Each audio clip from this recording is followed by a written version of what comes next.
Welcome to the slop farm. Enjoy the video.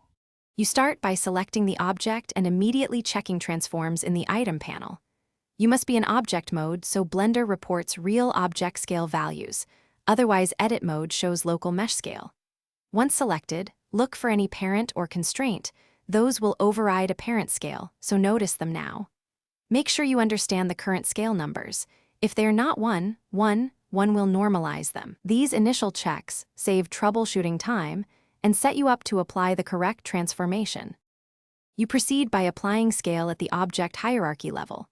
If there's a parent, select the parent and apply its scale first so child inherits normalized transforms.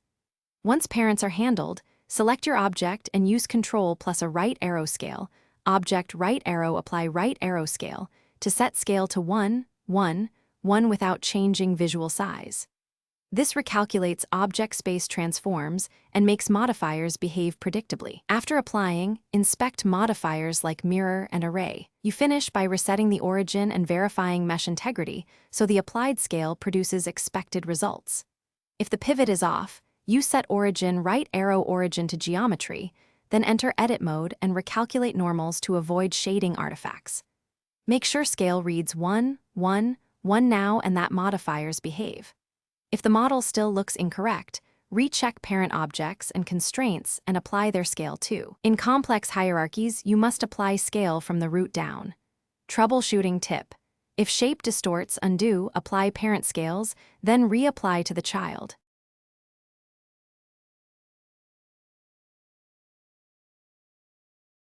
Thanks for watching. Consider subscribing if we helped you today.